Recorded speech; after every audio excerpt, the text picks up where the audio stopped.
नमस्कार, प्रणाम, जोहार, झारखंडी जोहार।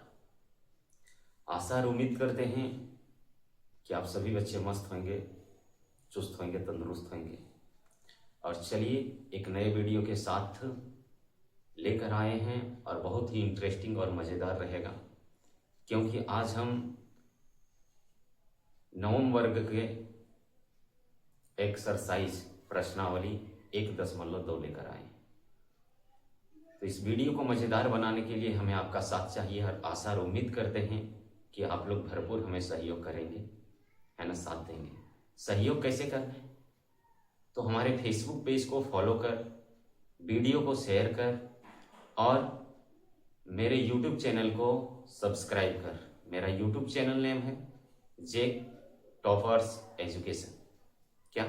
जेक टॉपर्स एजुकेशन। जी हाँ, बिल्कुल। जेक टॉपर्स एजुकेशन में आपको जेक बोर्ड से रिलेटेड NCERT क्लास 8, 9, 10, 11 और 12 मैथ एकदम पूरा बेहतरीन ढंग से सरल तरीके से हल किया जाएगा और आपको सीधा आपके दिमाग में उतर जाएगा। तो बिना देर किए आप मेरे फेसबुक पेज को फॉलो करें, लाइक करें, सब्सक्राइब करें, मेरे यूट्यूब चैनल पर विजिट करें जेक टॉपर्स एजुकेशन पर और उसे सब्सक्राइब जरूर करें। बच्चों, आज हम लेकर आए हैं प्रश्नावली 1.2 क्लास 9वीं का। चलिए शुरू करते हैं इस चैप्टर को। और शुरू करने से पहले आपको हम एक बात बता देना चाहते हैं कि हमने बेसिक कॉन्सेप्ट को पढ़ा था संख्याएं के बारे में। आपको पता होगा कि संख्याएं सबसे पहले दो तरह की होती हैं, एक तरफ वास्तविक संख्या और दूसरी तरफ काल्पनिक संख्या।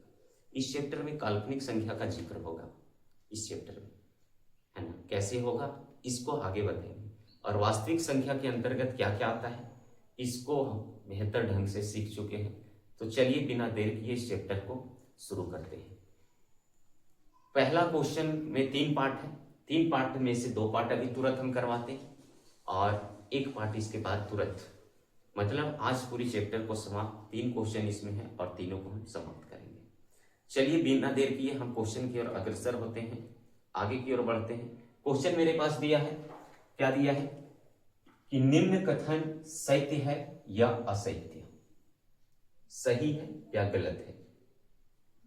यदि सही है तो क्यों सही है, यदि गलत है तो क्यों गलत है, इसका कारण हमें बताना है। इसका कारण हमें बताना है कि गलत क्यों है और सही क्यों है, हमें कारण देना है ना।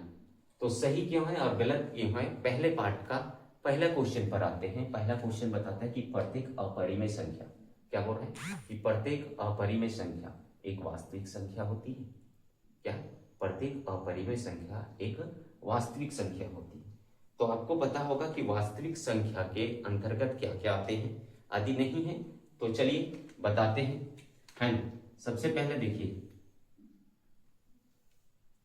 वास्तविक संख्या के अंतर्गत जो है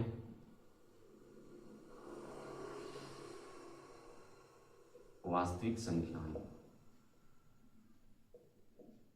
इसके अंतर्गत हमें क्या क्या है। पहला है प्राकृतिक संख्या, प्राकृतिक संख्या। दूसरा आएगा पूर्ण संख्या,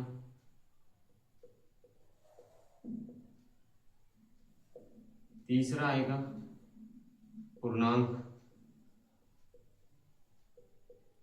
चौथा आएगा परिमेय,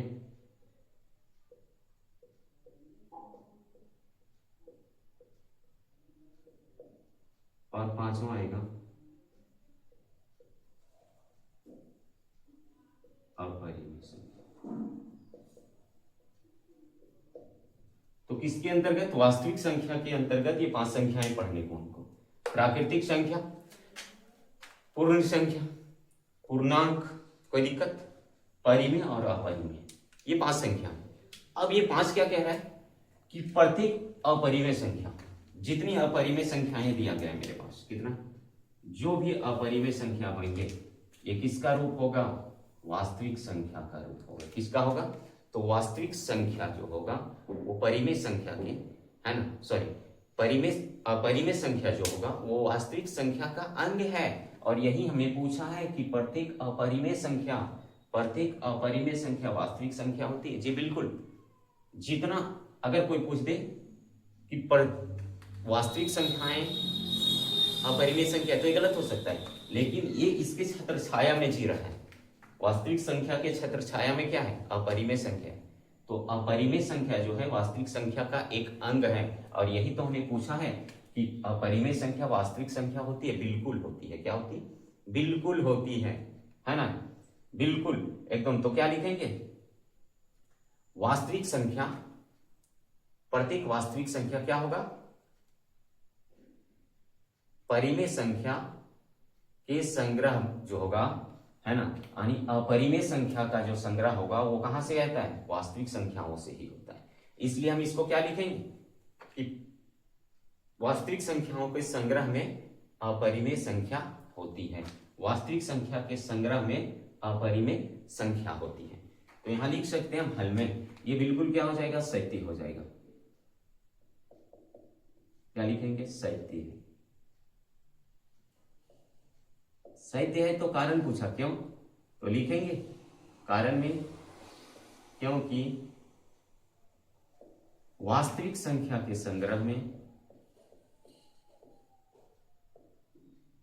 वास्तविक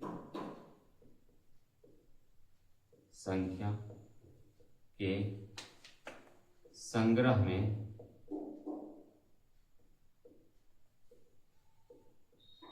अपरिमेय संख्या होती है।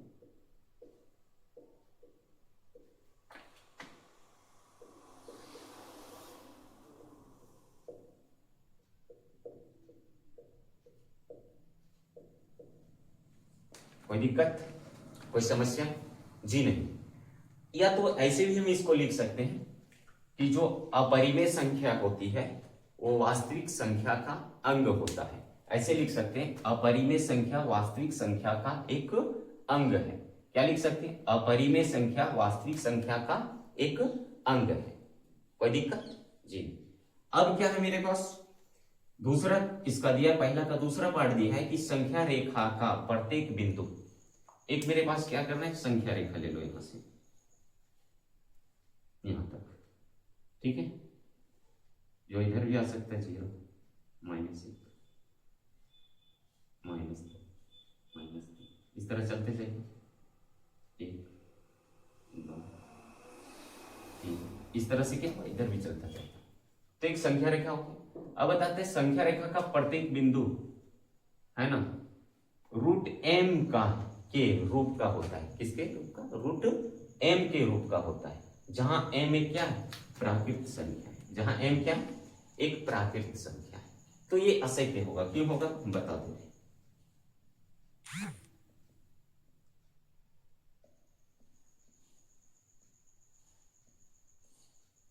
असत्य। इसका कारण बताते हैं। जैसे इस पे हम क्या कर सकते हैं? इस रेखा पर √2, √3, √4 का वैल्यू 2 हो जाता है। इसको हम क्या कर सकते हैं? दिखा सकते हैं। किस पे? संख्या रेखा पर दिखा सकते हैं। यदि हम क्या करें? -√3 ले लें तो इसको दिखा सकते हैं? नहीं दिखा सकते। इसको नहीं दिखा सकते। क्यों नहीं दिखा सकते? क्योंकि यह काल्पनिक संख्या है। क्योंकि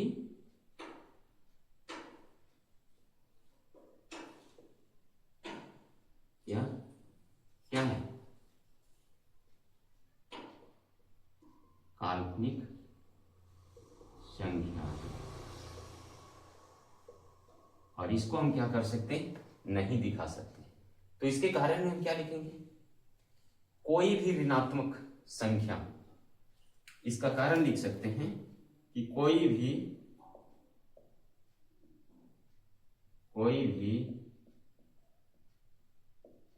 ऋणात्मक, क्या लिखें?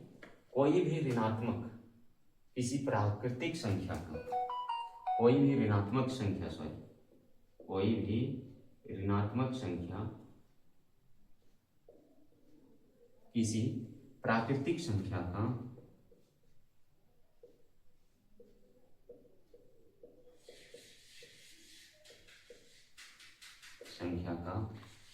क्या होता है, वर्गमूल नहीं हो सकता है, का वर्गमूल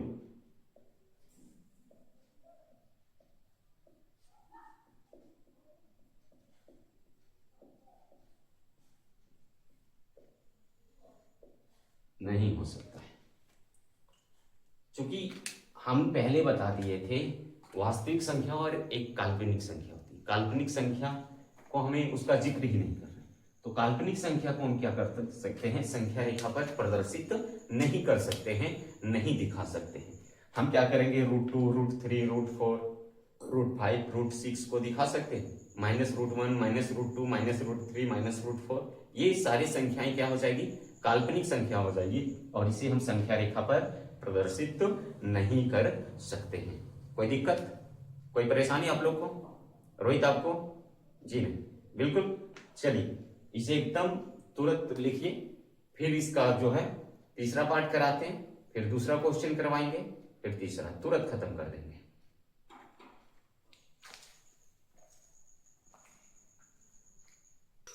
चलिए पानी पी लिए हम, और अब क्या करना है, जो क्वेश्चन नंबर 1 था उसका तीसरा पार्ट को आज क्लियर करते हैं अभी, और उसके बाद क्वेश्चन नंबर 2 को क्लियर करते हैं। कोई दिक्कत? चलिए बोलिएगा, इसको नहीं मिटाएं तो इससे रिलेटेड अभी एक क्वेश्चन बचा है, इसीलिए इसको रहने दिए। रिलेटेड क्या है देखते हैं, क्या बताता है, बताता है कि प्रत्येक वास्तविक संख्या, क्या बता रहा है कि प्रत्येक वास्तविक संख्या एक अपरिमेय संख्या होती है। यहां देखिए, ये वास्तविक संख्या है, ठीक है। तो ये वास्तविक संख्या में टोटल क्या आता है, प्राकृतिक संख्या है, पूर्ण संख्या है, पूर्णांक है, परिमेय है और अपरिमेय, 5 प्रकार के। यहां क्या पूछता है, क्या पूछा कि प्रत्येक जो है वास्तविक संख्या अपरिमेय संख्या होती है, तो प्रत्येक वास्तविक संख्या के 5 भाग हैं। वास्तविक संख्या में 5 भाग हैं, और पांचों भाग तो अपरिमेय नहीं ना होगा, वो अलग अलग होगा। अगर पूछे कि वास्तविक का जो 5 बेटा है, 5 में एक ही गुण है, जी नहीं, 5 में क्या हो जाएगा, अलग अलग गुण होगा। ये IAS अधिकारी है, ये IPS अधिकारी है, ये BDO है, और 1 नंबर का चोर है, तो ये डकैत भी तो है, उग्रवादी तो है। तो क्या उग्रवादी को भी IPS बोलेंगे? नहीं ना बोलेंगे, लेकिन भाव उसी का होगा भाई।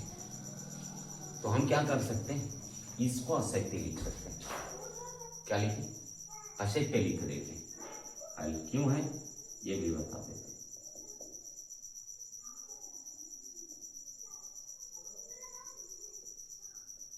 असत्य क्यों है, क्योंकि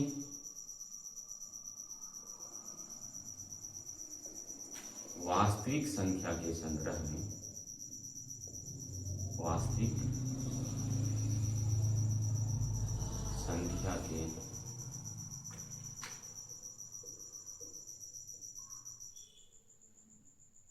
संग्रह में क्या क्या आते हैं, प्राकृतिक संख्या है ना, पूर्ण संख्या, पूर्णांक एवं परिमेय संख्या होता है, परिमेय संख्या होती है।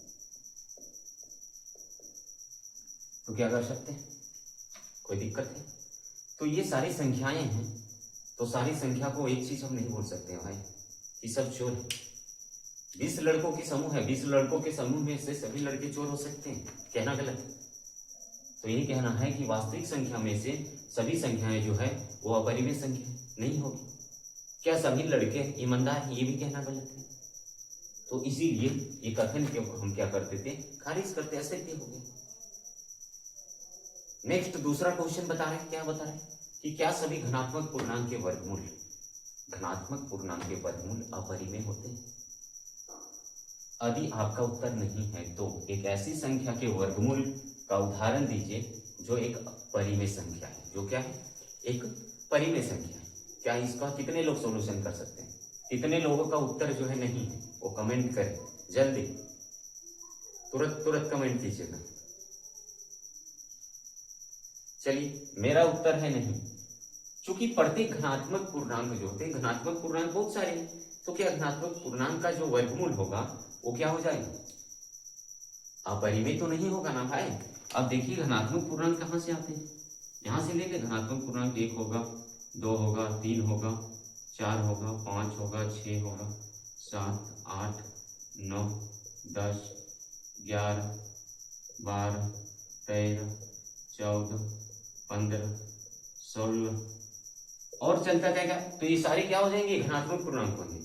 यदि हम क्या करें, धनात्मक पूर्णांक के वर्गमूल को बताएं तो क्या इसका वर्गमूल करेंगे अपरिमेय होगा, इसका करेंगे अपरिमेय होगा, इसका करेंगे अपरिमेय होगा? जी नहीं, ये परिमेय संख्या देके जाएगी हमको, ये परिमेय संख्या देके जाएगी। कहने का अर्थ है कि एक बाप का यदि 4 बेटा है तो चारों को नालायक नहीं निकलता, एक लायक में होता है। और इसी तरह से जितना प्राकृतिक संख्या, धनात्मक प्राकृतिक संख्या है या सॉरी धनात्मक पूर्णांक है, तो धनात्मक पूर्णांक सब नालायक नहीं निकल जाएगा, सब अपरिमेय नहीं निकलेगा, उसमें परिमेय संख्या भी होगी। और परिमेय संख्या क्या होगी इसको हम दिखाते हैं। तो इसका हम उत्तर सीधा क्या लिखें? नहीं लिखेंगे, हल में लिखिए और इसका उत्तर नहीं लिखेंगे। यहां तो एक उदाहरण पूछा है, हम कई एक उदाहरण देंगे इसमें, है ना। जैसे उदाहरण लिखते हैं, उदाहरण, तो उदाहरण में क्या लिखी? √4 का वर्गमूल कितना होता है? 2, है ना। √9 का वर्गमूल कितना हो जाएगा? 3। ठीक है, इसी तरह से देते जाते। √16 का वर्गमूल हो जाएगा 4, √25 का वर्गमूल करेंगे कितना? 5। और ये इसके नीचे भी एक डाल दे, इसके नीचे भी एक डाल दे, इसके नीचे एक डाल दे, इसके नीचे, तो ये क्या P/Q के रूप में है? दोनों पूर्णांक हैं, P/Q पूर्णांक है, P और Q पूर्णांक है, दोनों का HCF PQ का कितना आएगा? 1 आएगा, ये हमने बताया। तो ये सारे के सारे क्या हो जाएंगे? सब जो है अपरिमेय संख्या हो जाएगा, सॉरी परिमेय संख्या हो जाएगा, है ना। सभी क्या है? परिमेय संख्या।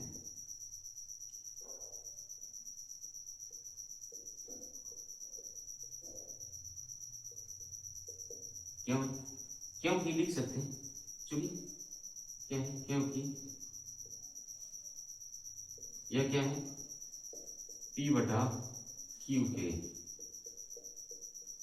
रूप का है ना। जहां क्या है? P=0 भी नहीं है, P=0 भी नहीं है, और P और Q क्या है? पूर्णांक। P और Q क्या होगा? पूर्णांक होगा। तो जहां ये सारी शर्त को मंजूर करते हैं, ये परिमेय संख्या हो जाएगी, परिमेय हो जाएगी, परिमेय हो जाएगी, परिमेय संख्या हो जाएगी। डट, कोई दिक्कत, कोई परेशानी, समस्या नहीं। वो कहते हैं ना, अल्लाह इंसान पैदा भी एक बार होता है, मरता भी एक बार है, लेकिन नाम उसी का होता है जो कुछ कर जाता है। तो आप लोग एकदम पूरी मेहनत से, पूरा जोश और जुनून से क्या करेंगे? पढ़ाई करेंगे। जितना देर पढ़ना है, 2 घंटा पढ़ना है, तो सारा कंसंट्रेशन कहाँ डाल देंगे?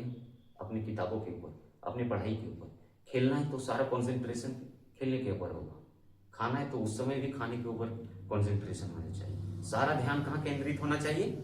तो खाना खा रहे तो खाना खाने के ऊपर, पढ़ाई कर रहे तो पढ़ाई करने के ऊपर, काम कर रहे तो काम करने के ऊपर। मतलब जो चीजें हम कर रहे हैं वो अच्छा से करेंगे, है ना। कोई दिक्कत, कोई परेशानी? चलिए देखिए,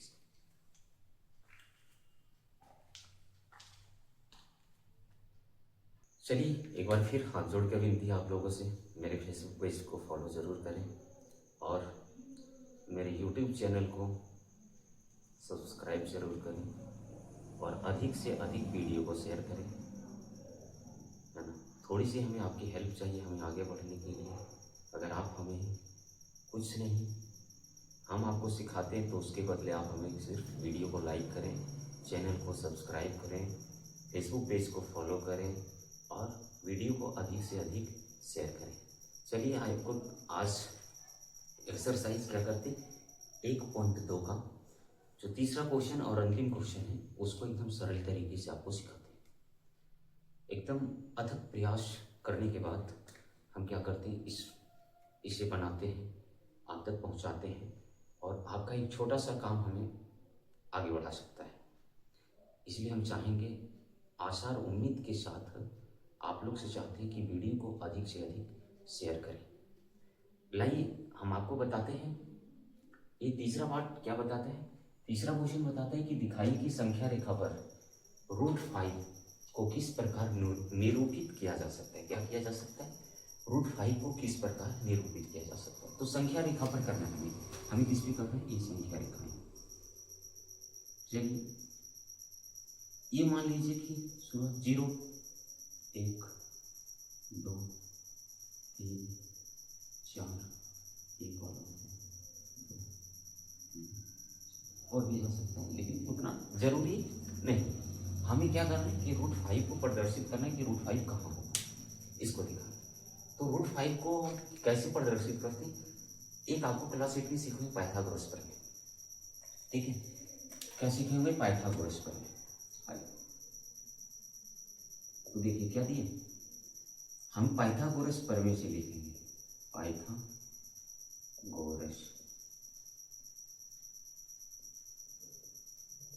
प्रमेय से। पाइथागोरस प्रमेय से क्या करें, तो आपको पता है पाइथागोरस प्रमेय में क्या आता है, क्या पता है कि पाइथागोरस प्रमेय कहता है कि कर्ण का जो वर्ग होगा, कर्ण का वर्ग वो किस आधार के वर्ग है ना, और जो लंब के वर्ग के बराबर होगा, लंब के वर्ग के बराबर होगा।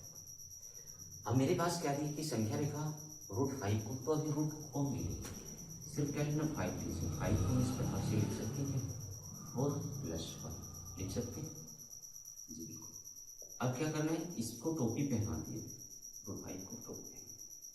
अब यहाँ से क्या है, इसको ले सकते हैं, ये क्या दिया, स्क्वायर कर वर्ग कर इसका 4 कौन ले सकते हैं ऐसे, 2 का वर्ग और +1 को लिख सकते हैं, 1 का वर्ग लिख सकते हैं, नहीं लिख सकते, बिल्कुल बिल्कुल लिख सकते हैं, तो लिखना है। चलिए हमने क्या किया, इसको लिख दिया। तो अब यहाँ से हमने क्या किया, अभी इसको हटाते हैं, क्या करते हैं, यहाँ से इस स्क्वायर को हटाएंगे तो यहाँ की क्या हो जाएगा, इधर को भी बह जाएगा, ये वर्ग हो जाएगा, जस्ट विपरीत होता है, ये आपको पता है, जस्ट क्या होता है, विपरीत होता है, उल्टा होता है। यहाँ √2 का वर्ग होगा, तो इसके बराबर लिख सकते हैं, आधार मेरे पास हो, ये आधार हो गया और ये लंब हो, ये लंब हो, ये तो कर्ण मेरे पास हो जाएगी। तो एक त्रिभुज हम बनाते हैं जिसका कोण 90 होगा, बनाना एक त्रिभुज, थोड़ा सा लंब ज्यादा, ये कर्ण हो जाएगा जो √5, ये आधार हो जाएगा 2, 3 और एक ये दिया लंब आधार।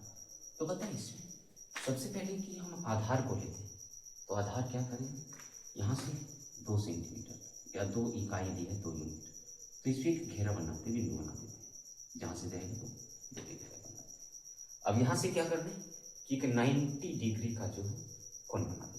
तो 90 डिग्री कोण बनाने के लिए क्या करेंगे, इसको यहाँ से दे दीजिए, इससे एकदम पूरा सीधा कर दीजिए, पूरा सीधा कर दीजिए।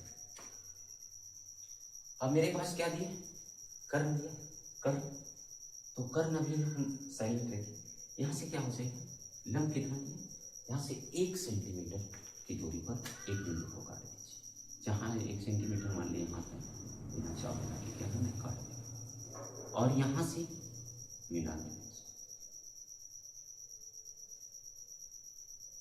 चलिए मिला। तो इसकी दूरी क्या होगी, टोटल यहाँ से या यहाँ तक जो दूरी है वो दी है मेरे को, तो इकाई, सेंटीमीटर में किया तो इकाई, मिलीमीटर में, ये एक हो जाएगा।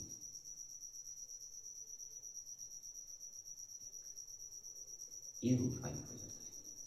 ये क्या हो, √5 हो जाता है। कोई दिक्कत? लंब आधार और विकार।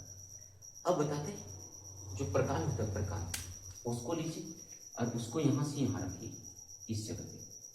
एकदम शॉर्ट ट्रिक है, निसंदेह। और उसको ऐसे करके क्या करना है, इस दूरी पे अभी ऐसे घुमाए, कहाँ की कटेगा, उसको ऐसे काट देना, ऐसे करके घुमा के काट देना। तो ये घूम के आएगा भाई साहब, जब आएगा अब इस जगह पे आएगा तो इसको क्या करना है, एकदम पूरी तरह से डार्क कर दीजिए और यहाँ लिख दीजिए, ये क्या हो जाएगा, √5 का एरिया हो जाएगा। ये किसका एरिया हो जाएगा, √5 का एरिया हो जाएगा। कोई दिक्कत? अब क्या करना है, इसको इस जगह को पूरी तरीके से क्या करना है, डार्क कर देना इस एरिया को। तो ये क्या है, ये √5 का एरिया है। किसका एरिया, √5 का एरिया। 2 से ज्यादा और 2.5 से भी कम होता है। कोई दिक्कत, कोई परेशानी आप लोग को यहाँ तक? चलिए, ये भी पार्ट हमने खत्म कर दिया। जल्दी से मेरे वीडियो को लाइक और चैनल को सब्सक्राइब जरूर करें। फिर से मैं एक बार बताता हूँ, मेरे यूट्यूब चैनल का नाम है जे टॉपर्स एजुकेशन। अगर आप फेसबुक पेज पर हैं तो फेसबुक से जाकर के यूट्यूब चैनल को सब्सक्राइब जरूर करें। यदि आप मेरे यूट्यूब चैनल से इस वीडियो को देख रहे हैं तो मेरे फेसबुक पेज को आदित्य राजशेखर पर आकर इस चैनल को लाइक जरूर करें। जी, मैं आदित्य सर है। और वीडियो देखने के लिए, मुझे सपोर्ट करने के लिए आप लोग को बहुत बहुत अभिनंदन, आभार है। जय हिंद, जय भारत, जय श्री राम।